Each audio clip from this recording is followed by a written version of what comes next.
कैसे हैं आप सब। तो स्टार्ट कर रहे हैं brief history of modern India by Rajiv आई स्पेक्ट्रम का यूनिट 6 नेशनल मूवमेंट 1909 से लेके 1918। और इसमें देखते हैं हमारा जो फर्स्ट है इसमें era of militant nationalist. Next जो चैप्टर 13 होगा वो देखेंगे first phase of revolutionary. Then start होगा चैप्टर 14। तो स्टार्ट करते हैं with our chapter number 12 era of militant nationalist. तो फर्स्ट इसमें है कि ग्रोथ ऑफ मिलिटेंट नेशनलिस्ट। तो जो रेडिकल ट्रेंड है मिलिटेंट नेशनलिस्ट अप्रोच का टू द पॉलिटिकल एक्टिविटी वो इमर्ज होना स्टार्ट हुआ था 1890s में। और उसने अपनी जो कॉन्क्रीट शेप है वो ले ली थी 1905 तक। तो अब नेक्स्ट देखते हैं वाई द। अब क्वेश्चन उठता है कि जो मिलिटेंट नेशनलिज्म है वो ग्रो क्यों हुआ था। तो उसमें अभी ये अकॉर्डिंग टू द ऑथर तो ये अभी टोटल 9 आपको हेडिंग्स माइंड में रखनी है, वो आपको बताई जाएंगी। और इसमें फर्स्ट है recognition of true nature of British rule. कि हैविंग सीन दैट जो ब्रिटिश गवर्नमेंट है was not considering any of the important demand. तो जो मोर मिलिटेंट थे अमंग द दोज जो पॉलिटिकल कॉन्शियस थे गेट डिसइल्यूजन और starting looking for more effective mode of political action. कि जो उन्होंने रियल नेचर पता चल गया उन्हें बिजनेस का। तो जो पॉलिटिकल कॉन्शियस थे और ये तो मिलिटेंट वो डी इल्यूजन हो गए। डी इल्यूजन मीन डिसअपॉइंटमेंट हो गया ना। एंड ऑल्सो जो फीलिंग थी डेट कि ओनली जो इंडियन गवर्नमेंट है वही लोगों की जो बात है वो ले सकती है। कि Indian government could lead India on the path of progress. कि एक इंडियन गवर्नमेंट ही जो इंडियन से उन्हें प्रोग्रेस दे सकती है। उसने ज़्यादा अट्रैक्ट किया लोगों को। और जो इकोनॉमिक मिजरीज थी 1890s की उसने फर्दर एक्सपोर्ट्स कर दिया जो भी एक्सक्लूसिव एक्सप्लोटेड करेक्टर था कॉलोनियल रूल का। और सीवियर जो फेमाइंस है उसने 90 lakhs पर्सन को किल कर दिया बिटवीन 1896 एंड 1900। एंड बुबोनिक जो प्लेग था उसने इफेक्ट किया area of the Deccan and they were large scale riot in the Deccan. और जो नेशनलिस्ट थे were wide awake to the fact that instead of giving more right to the Indians जो government है वो उनसे राइट्स ले रही थी, दे नहीं रही थी। तो ये उन्हें रियलाइज़ हुआ। और उसका एग्जांपल क्या दिया इन्होंने कि 1892 में जो इंडियन काउंसिल एक्ट था वो क्रिटिसाइज़ किया नेशनलिस्ट ने एज वो उन्हें सेटिस्फाई नहीं किया था। और ये हम लक्ष्मीकांत के सीरीज़ में भी पढ़ चुके हैं एक्ट। और 1897 का जो नाथू ब्रदर है वो एक्सपेल कर दिया गया उन्हें विदाउट ट्रायल। और जो तिलक थे एंड अदर उन्हें भी इम्प्रिजन कर दिया गया on the charge of sedition. Sedition is देशद्रोह में। और 1898 के अंदर रिप्रेसिव जो लॉज थे अंडर IPC सेक्शन 124A वो फर्दर एम्पलीफाइड हो गए। और with the new provision of IPC 156A ये हमने इसमें देखा था कि ये अपने फ्रीडम ऑफ जो प्रेस चैप्टर है वहाँ पे पढ़ चुके हैं। कि उसमें डिस्कस किया था कि जो पीनल कोड जो पीनल बना दिया था इन्होंने। एंड इसमें जो सज़ा थी वो और बढ़ा दी गई थी। तो 1899 में जो नंबर ऑफ इंडियन मेंबर है इन कलकत्ता कॉर्पोरेशन वो भी रिड्यूस कर दिए गए थे। और 1901 में जो ऑफिशियल सिगरेट एक्ट था उसने जो फ्रीडम ऑफ प्रेस है वो कर्ब कर दी गई। और 1904 के अंदर इंडियन यूनिवर्सिटी एक्ट है वो इंश्योर करता है ग्रेटर गवर्नमेंट कंट्रोल यूनिवर्सिटीज़ के ऊपर। And which it describe as a factories जो प्रोड्यूस कर रहे हैं political revolutionaries. That's why government ने उसको ज़्यादा कंट्रोल लिया है। ऑल्सो जो ब्रिटिश गवर्नमेंट है was no longer progressive socially और कल्चरली। और they were suppressing the spread of education. कि वो सब जो एजुकेशन का स्प्रेड हो रहा था मासिस और टेक्निकल एजुकेशन के वो सभी सप्रेस किया जा रहा था। तो आपको जैसा बताया कि नेशनलिस्ट जो मिलिटेंट नेशनलिस्ट ग्रू क्यों हुआ था तो उसमें मैंने फर्स्ट पढ़ लिया कि बिकॉज कि जो रिकग्निशन हो गया था true nature of British rule. Next हमें पढ़ेंगे टोटल इसमें हम 9 पढ़ेंगे। तो आपको माइंड में मैडम वाइब बनाते चलना है बिकॉज ये लेंथी चैप्टर है। सेकेंड हम देखेंगे कि ग्रोथ ऑफ कॉन्फिडेंस और सेल्फ रेस्पेक्ट में कि जो ग्रोइंग एफर्ट थे in self growing faith in self effort. कि तिलक औरबिंदो एंड बिपिन चंद्रा रेपिडेडली अर्ज कर रहे थे नेशनलिस्ट को कि वो रिलाई करें जो भी इंडियन पीपल्स की कैपेबिलिटीज़ हैं उनका करेक्टर है। और ये जो फीलिंग है started getting currency when the masses had to be involve in the battle against the colonial rule. तो ये सेल्फ एक्सप्लेनेटरी है कि जो कॉन्फिडेंस है वो कैसे ग्रो हुआ जब जो तीनों ही लीडर थे उन्होंने कहा कि इंडियन लोगों की जो भी कैपेबिलिटीज़ है उसमें बिलीव करें। और ये जो उनका भी आइडिया था ये तब काम आया जब मासीज ने बैटल में पार्ट लिया against the colonial government as they are capable of making the immense sacrifice. और ये इसलिए भी थे कि इनकी कैपेबिलिटीज़ बिकॉज ये सेक्रीफाइस ज़्यादा कर सकते थे जो कि फ्रीडम के लिए रिक्वायरमेंट था। तो आपको यहाँ तक पूरा ही क्लियर होना चाहिए। नेक्स्ट थर्ड है इसमें वेट नेक्स्ट थर्ड देखते हैं इसमें कि ऑलरेडी हम 2 पढ़ चुके हैं। First true nature of British government, next है कि ग्रोथ हो गया था confidence and self respect, and third is growth of education. तो थर्ड है ग्रोथ ऑफ एजुकेशन, कि while on the one hand पे क्या होता है कि एजुकेशन स्प्रेड होती है, तो जिससे कि अवेयरनेस मसीज में बढ़ रही थी। दूसरा ये था अनएम्प्लॉयमेंट भी इंक्रीज होता है, and under employment among the educated एक अटेंशन देता है to the poverty and under development state. हमारी कंट्री की इकोनॉमी की सिचुएशन रियल उनको पता चलती है कॉलोनियल रूल के अंडर में क्या हो गई है। एंड दिस, इससे क्या हुआ, इसने जो ऑलरेडी असंतोष उनके मन में जागा होता उसमें और एक तेल डालने का काम किया।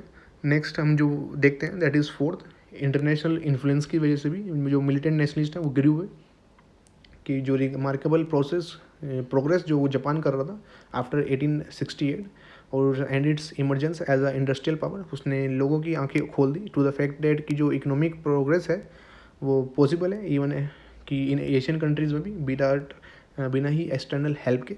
और जो डिफीट है इटालियन आर्मी की बाय यूरोपियंस 1896 के अंदर, और जो बोर वार्स हुए वेयर जो ब्रिटिश है उन्होंने फेस करना पड़ा रिवर्सिस। जापान की जो जीत हुई रशिया के अगेंस्ट में, उसने डिमोलाइज कर दिया जो भी फेथ से यूरोपियंस कि इंडियंस के अंदर कि यूरोपियन नहीं जा सकते, ऐसा जो फेथ है वो बिल्कुल ही ख़त्म कर दिया। ऑल्सो जो नेशनलिस्ट थे वो इंस्पायर हो गए जो भी नेशनलिस्ट मूवमेंट वर्ल्ड वाइड चल रहे थे उनसे, आयरलैंड के अंदर, रशिया के अंदर, इजिप्ट के अंदर, टर्की एंड चाइना, इन सभी के मूवमेंट्स को देख के हमारे जो नेशनलिस्ट थे वो भी इंस्पायर्ड हुए। और जो इंडियन से रियलाइज़ किया है डैट की एक यूनाइटेड पीपल जिनकी अंदर विलिंग है सेक्रीफाइस करने की, वो इस माइटी एम्पायर को भगा सकते हैं, can take on. And the next is reaction on increasing westernisation. तो आपको एक बार बता देता हूँ मैं कि हमें टोटल 9 पॉइंट इसमें पढ़ने हैं कि why the militant nationalist grow. तो उसमें हमने फर्स्ट देखा है कि रिकॉग्निशन ट्रू नेचर ब्रिटिश का, नेक्स्ट देखा कि इनका ग्रोथ हो गया था कॉन्फिडेंस का और फेथ का, और नेक्स्ट है कि एजुकेशन का ग्रोथ होना, 3 हमने पढ़ चुके हैं। फोर्थ हमने देखा था इंटरनेशनल इन्फ्लुएंसेस कि जितने भी ये जापान की जो प्रोग्रेस थी आफ्टर 1868 और जो इन्होंने रशिया के अगेंस्ट ये जीत करी थी वो। नेक्स्ट हम पढ़ते हैं कि reaction to the increasing westernisation, तो आपको साथ साथ रिवीजन भी होता चल रहा है। तो जो न्यू लीडरशिप है फेल द स्ट्रेंज होल्ड कि कंप्लीट जो कंट्रोल हो गया ऑफ द एक्सेसिव वेस्टर्नाइजेशन का, और उन्हें सेंस हुई कि जो कॉलोनियल डिज़ाइन है to submerge the Indian national identity in British empire. और जो इंटेलेक्चुअल है और मोरल इंस्पिरेशन थी of the new leadership like Swami Vivekananda, Bankim Chandra Chatterjee and Swami Dayanand Saraswati, उन्होंने इंस्पायर किया मैनी यंग नेशनलिस्ट को विद देयर फोर्सफुल और जो भी उनके आर्ग्यूमेंट्स होते थे उसके थ्रू, और painting India's past in brighter colour than the British ideology. और जो भी पास्ट था हमारे इंडिया का जो ब्रिटिश गलत बता देते वो इन्होंने एक ग्लोरीफाई करके बताया। और this thinker exploded the myth of western superiority. और इन्हीं, जैसे आपको बताया मैंने कि इन्हीं थिंकर्स ने कि जो पहले ओल्ड थी कि वेस्टर्न्स हमारे से सुपीरियर है, तो उस मिथ को ख़त्म किया by referring to the richness of the Indian civilisation in the past, कि इन्होंने रेफ़र किसको किया कि जो हमारी रिच सिविलाइजेशन है पास्ट में उसको। एंड दयानंद के जो पॉलिटिकल मैसेज थे was India for the Indians. तो ये आपको पूरा ही क्लियर होना चाहिए। नेक्स्ट है कि dissatisfaction with the achievement of moderates, कि ये हमारा 6 पॉइंट बन जाएगा। और नेक्स्ट है कि जो यंगर एलिमेंट थे विद द कांग्रेस वो डिससेटिस्फाइड थे जो भी अचीवमेंट इन्होंने मॉडरेट्स ने की है during the first 15 and 20 year, and there were strong critical of the method कि जो ये PPP का जो मेथड मॉडरेट्स यूज़ कर रहे थे that is prayer petition and protest. और इन्होंने डिस्क्राइब किया इस मेथड को पॉलिटिकल मेडिकेंसी, और कि इस मीनिंग है इस वर्ड का दैट इज़ दरिद्रता, कि एक पॉलिटिकल रूप से दरिद्रता है ये। नेक्स्ट जो हम देखेंगे दैट इज़ 7th, तो ये है reactionary policies of the Curzon.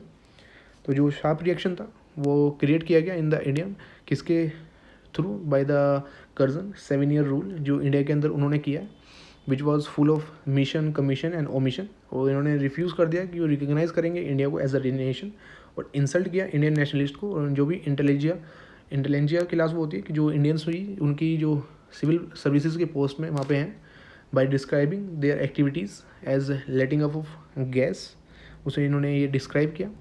और इन्होंने बोला derogatorily of Indian character in general, और उन्होंने पूरी तरीके से डिसरेस्पेक्ट कर दिया जो भी इंडियन कैरेक्टर्स हैं, और एडमिनिस्ट्रेटिव मेजर्स भी अडोप्ट किए ड्यूरिंग हिज रोल क्या क्या थे वो, ऑफिशियल सिगरेट एक्ट इनके ही रूल में हुआ था, इंडियन यूनिवर्सिटी एक्ट भी इनके ही रूल में हुआ था, Calcutta cooperation act and above all.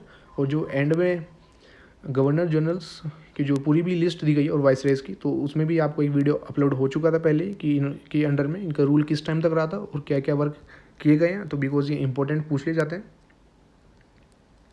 Next हम देखते हैं existence of militant school of thought. तो ये हमारा 8th है इसके अंदर कि बाय द 20th सेंचुरीज के राइज से कि a band of nationalist thinker emerge हो गया है जो उन्होंने एडवोकेट किया एक मोर मिलिटेंट कि एक लड़ाकू तरीके से approach to the political work. इसमें कौन कौन थे, तो लीडर्स के आप जरूर ध्यान रखेंगे एग्जाम्पल, बिकॉज डिफरेंस के लिए पूछ लेते हैं कि इसमें मॉडरेट्स लीडर कौन थे, एक्सट्रीम्स कौन थे। तो इनमें जो मिलिटेंट लीडर में इंक्लूड थे राजनारायण बोस, अश्विनी कुमार दत्ता, अरविंदो घोष एंड बिपिन चंद्रपाल। बंगाल के अंदर विष्णु शास्त्री एंड बाल गंगाधर तिलक जी महाराष्ट्र के अंदर थे, और लाला लाजपत राय पंजाब के अंदर। और जो तिलक थे वो इमर्ज हो गया है as the most outstanding representative of this school of thought. जो बेसिक इनके प्रिंसिपल्स क्या थे, children's means principle of this school of thought कि फर्स्ट कि जो हेट्रेड है for foreign rule, since no hope could be drive from it, Indians should work out their own salvation. कि जो बेसिक इनके प्रिंसिपल थे उसमें पहले क्या था कि फॉरेन रूल्स जो भी है उससे हेट्रेड, और जो भी इंडियंस के कोई भी होप नहीं रखनी चाहिए इनसे, और अपने लिए काम स्वयं करने चाहिए, अपनी हेल्प हमें साल्वेशन मीन्स अपनी हेल्प जो है हमें खुद करनी है। नेक्स्ट है कि जो स्वराज है to be the goal of national movement. Next है कि जो डायरेक्ट पॉलिटिकल एक्शन है वो अब रिक्वायरमेंट है उसकी। नेक्स्ट है कि जो बिलीफ है in the capacity of the masses to challenge the authority, कि मासिस की जो कैपेबिलिटीज़ है हमने ऊपर पढ़ा है कि बिकॉज वो ज़्यादा सेक्रीफाइस कर सकते हैं, तो उसमें बिलीव करना। नेक्स्ट है कि पर्सनल सेक्रीफाइस भी रिक्वायरमेंट होगा, और एक ट्रू नेशनलिस्ट ऑलवेज रेडी रहता है वो करने के लिए, सेक्रीफाइस करने के लिए। और लास्ट है 9th emergence of trend leadership, वो है इसमें कि जो न्यू लीडरशिप है वो प्रोवाइड करेगी एक प्रॉपर चैनलाइजेशन जो भी एनर्जीज़ का इनका पोटेंशियल का मासिस के, और एक as a militant nationalist thought वो रेडी है कि टू एक्सप्रेस, और दिस एनर्जी ऑफ मासिस एक रिलीज होगा during a movement against the partition of Bengal, और this energy of masses got a release during the movement against the partition of Bengal which acquired the form of swadeshi agitation. और यही जो leadership ने इनको energy को channelise किया था ये during the partition of Bengal में जब मूवमेंट स्टार्ट हुआ तो वहाँ पे निकल के आया। एंड ये पूरे ही जो 9 रीज़न पढ़े हैं हमने दोबारा से आपको एक रिवाइज करा देते हैं। तो यही रीज़न थे why the nationalist militant nationalist grew. तो फर्स्ट थे रिकॉग्निशन की ट्रू नेचर, नेक्स्ट था कि इनका कॉन्फिडेंस इंक्रीज हो गया था, नेक्स्ट था कि जो एजुकेशन है उसका ग्रोथ होना, एंड फोर्थ इज़ कि इंटरनेशनल इन्फ्लुएंस। फिफ्थ पढ़ा था हमने कि रिएक्शन कि जो भी वेस्टर्नाइजेशन इंक्रीज हो रहा था। तो नेक्स्ट हमने 6 पढ़ा था कि जो भी मॉडरेट्स ने अचीवमेंट की थी, कि आपको पढ़ाया था कि PPP इन्होंने जो भी कॉन्सेप्ट लगा रहे थे उसको इन्होंने दरिद्रता बताया था, तो उससे भी ये डिससेटिस्फाई थे। तो नेक्स्ट हमने पढ़ा था 7th, वो उसमें था रिएक्शनरी पॉलिसी जो भी कर्जन की थी कि वो एज अ नेशन एक्सेप्ट नहीं करना चाह रहे थे और उनका 7 ईयर का रूल आता। तो 8th पढ़ा था कि existence militant school of thought का, उसमें हमने बेसिक प्रिंसिपल पढ़े इस स्कूल ऑफ थॉट के। और नेक्स्ट हमने 9th पढ़ा है कि जो ट्रेड लीडरशिप है उनका इमरजेंस। तो आपको यहाँ तक पूरा ही क्रिस्टल क्लियर छप जाना चाहिए। नेक्स्ट मूव करते हैं तो the swadeshi and boycott movement, कि जो स्वदेशी मूवमेंट है उसके जो ओरिजिन है वो है एंटी पार्टीशन मूवमेंट में, वो जो स्टार्ट हुआ कि टू अपोज करना ब्रिटिश के जो डिसीजन थे to the partition of Bengal. तो देखते हैं partition of Bengal to divide people. तो जो ब्रिटिश गवर्नमेंट का डिसीजन था to partition Bengal had been made public, उसे पब्लिक कब किया गया, दिसंबर 1903 के अंदर। और जो आइडिया था टू कि 2 प्रोविंस बनानी है, एक पहली कि Bengal comprising western Bengal as well as the province of Bihar and Orissa, कि जो फर्स्ट है जिसमें जो वेस्टर्न बंगाल होगा और उसके अंदर बिहार और उड़ीसा होगा। नेक्स्ट है ईस्टर्न बंगाल एंड असम, और जो बंगाल है वो रिटेन करेगा कलकत्ता को एज ए कैपिटल, और जो ईस्टर्न बंगाल बना है उसकी जो कैपिटल बनेगी वो बनेगी ढाका। तो आपको बताया गया वेस्टर्न बंगाल बना एंड ईस्टर्न, इसकी कैपिटल ED से याद रख सकते हैं आप, और ये कलकत्ता। तो और इसके पास है यहाँ पे बिहार और उड़ीसा एंड यहाँ पे है आसाम। तो ये पूरा ही क्लियर है।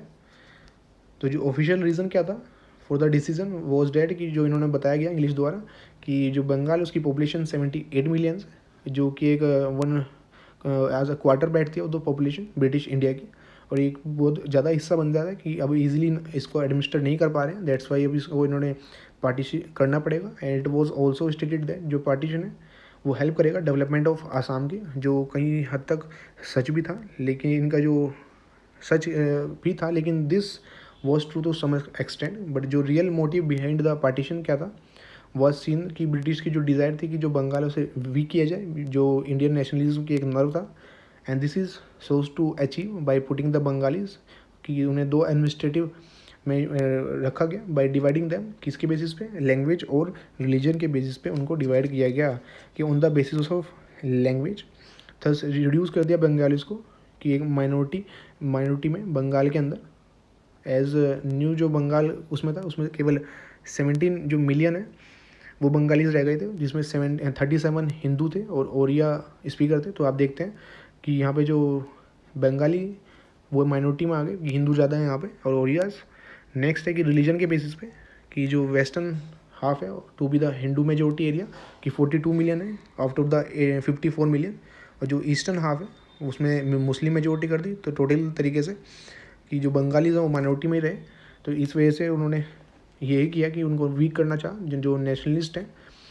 तो trying to woo the Muslims, कि woo means trying to support the Muslims. Curzon जो वायसराय है उस टाइम पे आर्ग्यू करते हैं कि जो ढाका है उसे कैपिटल बनाना चाहिए, जो नई मुस्लिम मेजोरिटी प्रोविंस बनी है that is eastern Bengal, which could provide them कि एक यूनिटी जो कि अब तक एक्सपीरियंस नहीं की गई जो सिंस ओल्ड मुस्लिम वायसराय और किंग से। थर्ड ये क्लियर था कि जो गवर्नमेंट है कि was up to its old policy of propping of Muslim communist, कि वही कि गवर्नमेंट अपनी ओल्ड पॉलिसी यूज़ कर रही थी कि मुस्लिम्स को अगेंस्ट कर रही थी, जो भी अगेंस्ट कि जो भी डिसीजन थे कांग्रेस के उन्हें काउंटर करने में नेशनलिस्ट मूवमेंट था उसके अगेंस्ट में यूज़ करी थी। नेक्स्ट है anti partition campaign under moderate 1903 से लेके 05 तक, कि इन द पीरियड 1900 से 05 तक जो लीडरशिप है वो प्रोवाइड की गई थी by the man like Surendranath Banerjee, के मित्रा। और जो मेथड है ये अडोप्ट किया गया were the petition to the government, public meeting रखी गई, प्रोपंडा और मेमोरेंडा रखा गया through pamphlets, newspaper such as Hitabadi and Sanjivani and Bengalee. और इनके ऑब्जेक्टिव क्या थे कि वो एसर्ट करना सफिशिएंट प्रेशर गवर्नमेंट के ऊपर through an educated public opinion India के अंदर एंड इंग्लैंड, कि जिससे कि प्रिवेंट किया जा सके जो भी अनजस्ट हो रहा है पार्टीशन ऑफ बंगाल का उसे इम्प्लीमेंट करने से पहले ही उसको रोका जाए। तो इसी वजह से किया जा रहा था। तो नेक्स्ट इसमें बताया कि ignoring a loud public opinion against the partition of, जो भी पब्लिक कह रही थी कि इसको नहीं करना चाहिए उसको अवॉइड करते हुए गवर्नमेंट ने अनाउंस फाइनली कर दिया partition of Bengal in June 1905। और विद इन डेज जो प्रोटेस्ट मीटिंग्स हैं were held in small towns में रखी गई सभी पूरे बंगाल के अंदर। And there it was these meetings जिन्होंने प्लेज लिया, संकल्प लिया कि वो बॉयकॉट करेंगे फॉरेन गुड्स का। और ऑन अगस्त 7 1905 में कि बायकॉट रेजोल्यूशन पास किया गया इन अ मैसिव मीटिंग जो कलकत्ता टाउन हॉल में रखी गई। और एक फॉर्मल प्रोक्लेमेशन रखी गई, फॉर्मल मीन्स एक ऑफिशियल प्रोक्लेमेशन रखी गई regarding the swadeshi movement was made. And उसके बाद जो लीडर्स हैं was disperse to the other part of the Bengal, कि वो उस आइडिया को प्रोपोगेट मोबिलाइज करने के लिए डिफरेंट पार्ट्स ऑफ बंगाल में फैल गए to boycott the Manchester cloth and Liverpool salt. And 16 October 1905 के अंदर जो डे है पार्टीशन का फॉर्मली केम इनटू फोर्स, वो ऑब्जर्व किया जाता है as a day of mourning throughout the Bengal. तो उसे दुख का एक दिन घोषित कर दिया जाता है कि डे ऑफ सौरव। पीपल ने व्रत रखे, फास्ट रखा, बात करिए गंगा के अंदर and walk bear foot position के अंदर। गाना गया वंदे मातरम विच ऑलमोस्ट स्पॉन्टेनियसली एक थीम सॉन्ग बन गया था इस मूवमेंट का। और अमर सोनर बंगला एक नेशनल एंथम जो प्रेजेंट डे बांग्लादेश का वो कंपोज किया गया था रविंद्रनाथ टैगोर जी द्वारा। इट वेरी वेरी इंपॉर्टेंट, तो आप इसको मार्क करके रखेंगे। एंड वो गाया गया ह्यूज क्राउड के द्वारा जो भी स्ट्रीट में मार्च कर रहे थे। लोगों ने राखियाँ बांधी एक दूसरे को as a symbol of unity of the two half of the Bengal. Later in the day जो सुरेंद्रनाथ बनर्जी एंड आनंद मोहन बोस हैं उन्होंने एड्रेस किया एक huge gathering, perhaps the largest till then under the national banner, एक लार्जेस्ट थी।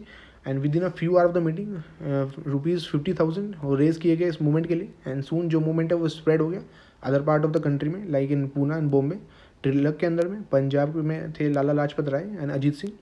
और दिल्ली के अंदर थे शहीद हैदर राजा, और मद्रास के अंदर थे चिदम्बरम पिल्लई। तो नेक्स्ट है कांग्रेस की जो पोजीशन है, तो जो इंडियन नेशनल कांग्रेस की जो मीटिंग है 1905 के अंदर, अंडर द प्रेसिडेंट, वहाँ पे कौन थे प्रेसिडेंट कौन थे, that is Gokhale, very important. उन्होंने रिजोल्व किया कि वो कंडेम करेंगे जो भी, कि बिल्कुल भी एक्सेप्ट नहीं कर रहे थे जो भी पार्टीशन ऑफ बंगाल है और जो भी रिएक्शनरी पॉलिसी थी करप्शन की। Second, he support the anti partition and जो भी स्वदेशी मूवमेंट है, तो उसको भी इन्होंने मीटिंग में कहा कि रिजोल्व करेंगे, वो सपोर्ट करेंगे जो भी एंटी पार्टीशन और स्वदेशी मूवमेंट है बंगाल का। नेक्स्ट है कि जो मिलिटेंट नेशनलिस्ट लेड, जिन्हें कौन कर रहे थे, तिलक, लाला लाजपत राय, विपिन चंद्र पाल, जिन्हें लाल बाल पाल भी बोलते हैं, एंड अरविंदो घोष। वो चाहते थे कि वांटेड द मूवमेंट कि उन्हें बंगाल से भी बाहर लिया जाए to the other part of the country, और इस जो बाइकआउट कर रहे थे फॉरेन गुड्स को, एक full fledged political mass struggle बनाना चाहिए जिसका गोल है अटेन करना स्वराज, डेट इज़। बट लेकिन जो मॉडरेट्स थे जो कि डोमिनेट कर रहे थे कांग्रेस को, उस टाइम पे उनकी कोई भी इच्छा नहीं थी कि इसको आउटसाइड द बंगाल ले जाने की। हाउएवर एक जो बिग स्टेप है वो लिया गया कांग्रेस सेशन में कलकत्ता के अंदर 1906 में, किनकी प्रेसिडेंटशिप में, of the Dadabhai Naoroji, where ये डिक्लेयर किया गया कि जो गोल है इंडियन नेशनल कांग्रेस का वो सेल्फ गवर्नमेंट है, स्वराज है, लाइक यूनाइटेड किंगडम, और जो कॉलोनीज है ऑस्ट्रेलिया और कनाडा की। जो मॉडरेट एक्सट्रीम का डिस्प्यूट है over the pace of movement, और जो भी इनके बीच में जो एक डेडलॉक है वो उस पॉइंट पे आ गए किस पे, जो सूरत का सेशन था ऑफ INC 1907 का, जहाँ पे जो पार्टी वो स्प्लिट हो जाती है एक सीरियस कॉन्सिक्वेंस पे फॉर द स्वदेशी मूवमेंट। तो ये आपको डेट ध्यान रखनी है, और कौन सा सेशन था, दैट इज सूरत सेशन, जहाँ पे ये जो डेडलॉक है हुआ था और ये जो पार्टी है स्प्लिट हो गई थी। नेक्स्ट है कि मूवमेंट अंडर एक्सट्रीमिस्ट लीडरशिप, कि आफ्टर 1905 कि जो एक्सट्रीमिस्ट हैं उन्होंने एक एक्वायर कर लिया जो भी डोमिनेंट इन्फ्लुएंस है स्वदेशी मूवमेंट पे बंगाल में। और डोमिनेंट क्यों हो पाए, इनके 3 कारण थे। फर्स्ट, कि जो मॉडरेट लेड मूवमेंट था वो फेल हो गया था, कि हम ऑलरेडी देख चुके हैं पहले पॉइंट में कि जो हमने टोटल 9 पॉइंट पढ़े हैं उसमें एक पढ़ा है कि जो भी डिससेटिस्फेक्शन हो गए थे कि मॉडरेट का जो भी पॉलिसीज थे, तो उनके जो भी मॉडरेट्स के मूवमेंट थे वो इतने सक्सेसफुल नहीं हो पाए थे। नेक्स्ट है कि जो भी डिवाइसिव टेक्टिक्स गवर्नमेंट की, और both the Bengals have imbibed the nationalist. तो इससे क्या हुआ कि जो डिवाइसिव टेक्टिक्स थी हमारी गवर्नमेंट की, वो ब्रिटिश गवर्नमेंट की, वो और रिसेंटफुल बना रही थी नेशनलिस्ट को, कि और बिटर हो रहे थे इससे। और जो गवर्नमेंट है next had resorted to suppressive measures, और गवर्नमेंट ने सप्रेसिव मेजर्स लिए। तो ये तीनों ही कारण बन जाते हैं कि जो एक्सट्रीम्स थे वो और ज़्यादा उभर के आते हैं, एक डोमिनेंट इन्फ्लुएंस लगाते हैं over the swadeshi movement. Next देखते हैं extremist programme emboldened by Dadabhai Naoroji declaration और एट द कलकत्ता सेशन 1906 के अंदर, कि जो सेल्फ गवर्नमेंट और स्वराज है वही एक मेन गोल है कांग्रेस का। तो एक्सट्रीमिस्ट देते हैं call for a passive resistance addition to the swadeshi and boycott which would include a boycott of government school and colleges. तो बेसिकली जो भी एक्सट्रीमिस्ट के प्रोग्राम थे तो उसमें स्वराज तो था ही, प्लस जो ये बाइकआउट कर रहे थे ऑफ द गवर्नमेंट स्कूल और कॉलेज का वो भी इसमें इंक्लूड था, और ये गवर्नमेंट सर्विस का भी बाइकआउट कर रहे थे कोर्ट्स का। नेक्स्ट बताया गया इसमें कि जो मिलिटेंट नेशनलिस्ट थे उन्होंने ट्राइड किया कि ट्रांसफॉर्म करें जो भी एंटी पार्टीशन और स्वदेशी मूवमेंट है कि इनटू द मास स्ट्रगल, कि ऑलरेडी जो मूवमेंट चल रहा है उसे एक बड़ा रूप दिया जाए। ऑलरेडी हम पढ़ चुके हैं कि इनकी इच्छा थी कि आउटसाइड द बंगाल इसको किया जाए, and he gave the slogan कि क्या था, of India independence from foreign rule. तो स्लोगन था कि freedom, political freedom is the life birth of a nation, और डिक्लेयर किया ये अरविंदो जी ने। थर्स जो एक्सट्रीमिस्ट है उन्होंने दिया idea of India independence the central place in India's politics, and जो गोल था of independence was to be achieve through what, self sacrifice. तो जो गोल है इंडिपेंडेंस का ये अचीव हुआ सेल्फ सेक्रीफाइस के थ्रू ही। और अब देखते हैं new form of struggle and impact. तो इसमें जो फर्स्ट है कि जो मिलिटेंट नेशनलिस्ट थे उन्होंने सामने रखे several fresh idea theoretical propaganda program level पे, और among the several form of struggle thrown up by the movement were the following. तो इनमें से जो आइडिया इसमें लिए गए तो उसमें आप देखेंगे तो उसमें फर्स्ट है boycott of foreign rule, foreign goods. तो ये हम बार बार रेपिटेटिव पढ़ भी रहे हैं कि जो बाइकआउट इंक्लूडेड उसमें क्या क्या था, कि boycott and public burning foreign clothes का, फॉरेन मेड जो भी नमक और जो चीनी मीठा है उसका भी बायकॉट, रिफ्यूज़ल ऑफ प्रिस्ट की टू रिचुअलाइज मैरिज, जिसमें इन्वॉल्व था कि क्या एक्सचेंज हो रहा है, फॉरेन गुड्स का अगर एक्सचेंज हो रहा है तो उस भी जो प्रिस्ट थे उनका रिफ्यूज़ल, तो वो ऐसी मैरिज करा रहे हैं जिनमें फॉरेन गुड्स का एक्सचेंज है तो उनको भी बिल्कुल रिफ्यूज़ करना। एंड रिफ्यूज़ल बाय वॉशरमैन कि वॉश करना है फॉरेन क्लोथ्स को, उसने भी रिफ्यूज़ कर दिया। And this form of protest meet with a great success at the practical and popular level पे ये कामयाब रहे। नेक्स्ट है पब्लिक मीटिंग और प्रोसेशंस, कि पब्लिक मीटिंग और प्रोसेशन इमर्ज हुए एज अ मेजर मेथड जिससे कि मास मोबिलाइज हो सका simultaneously their form of popular expression.